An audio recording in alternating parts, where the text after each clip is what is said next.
સોમનાથના ગીર ગઢડામાં ધોધમાર વરસાદ વરસી રહ્યો છે। વિગતો મળી રહી છે વરસાદને લઈ ગીર સોમનાથ ખાતે આવેલા ગીર ગઢડામાં ધોધમાર મેહુલિયો વરસી રહ્યો છે। વરસાદના પગલે માલણ નદીમાં ઘોડાપૂર આવ્યું છે તો નગડિયા ગામ સંપર્ક વિહોણા થઈ ગયું છે અને નગડિયાના લો લેવલ કોઝવે પૂરના પ્રવાહમાં ગરકાવ થઈ ગયા છે। ત્યારે પાણી ન ઉતરે ત્યાં સુધી આ ગામ સંપર્ક વિહોણું થઈ ગયું છે તો ગીર ઉપરવાસ તુલસીશ્યામ અને ગીર ગઢડામાં વરસાદ નોંધાયો છે।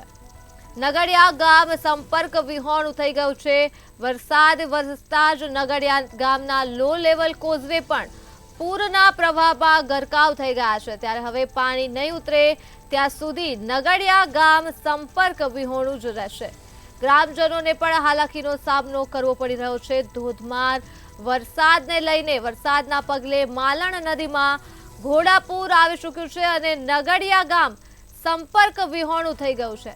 ત્યારે ઉપરવાસ તુલસીશ્યામ અને ગીર ગઢડામાં પણ વરસાદ વરસી રહ્યો છે। વિગતો મળી રહી છે ધોધમાર વરસાદને લઈ ગીર સોમનાથ ખાતેથી ગીર સોમનાથમાં આવેલા ગીર ગઢડામાં ધોધમાર વરસાદ વરસી રહ્યો છે। નગડિયા ગામ સંપર્ક વિહોણું થઈ ગયું છે તો આ મુદ્દે જ આપણી સાથે સંવાદદાતા કાર્તિક ફોન લાઈન પર જોડાઈ ચૂક્યા છે।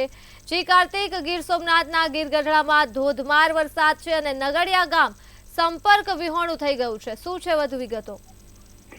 જી ધાર્મિક વાત કરીએ તો નગડિયા જે નગડિયા ગામ છે તે ધોકડવા નીચે આવેલું છે। તેને ગીર વિસ્તારમાં વહેલી સવારથી જ મેઘરાજા છે તે અવિરત રીતે વરસી રહ્યા છે। ત્યારે ગીર ગઢડામાં જે 6 થી 8 માં 3.5 થી 4 ઇંચ વરસાદ છે તે પડી ચૂક્યો છે। તેને લઈને નગડિયા ગામ છે ત્યાં ઘોડાપૂર આવતા એક નગડિયાને બીજા ગામ તરફ જવા માટેનું ગામ છે તે હાલમાં સંપર્ક વિહોણું બન્યું છે। ત્યારે તંત્ર પણ ત્યાં પહોંચવાની તજવીજ હાથ ધરેલ છે અને લોકોને એમ રીતે બહાર કાઢવાના પ્રયત્ન કરી છે। જી કાર્તિક, તમામ વિગતો બદલ આભાર। તો ગીર સોમનાથના ગીર ગઢડામાં ધોધમાર વરસાદ વરસ્યો છે અને વરસાદના પગલે માલણ નદીમાં ઘોડાપૂર આવી ગયું છે। ત્યારે નગડિયા ગામ સંપર્ક વિહોણું થઈ ગયું છે। સાથે જ નગડિયાના લો લેવલ કોઝવે પૂરના પ્રવાહમાં ગરકાવ થઈ ગયા છે તો પાણી ન ઉતરે ત્યાં સુધી આ ગામ સંપર્ક વિહોણું જ રહેશે।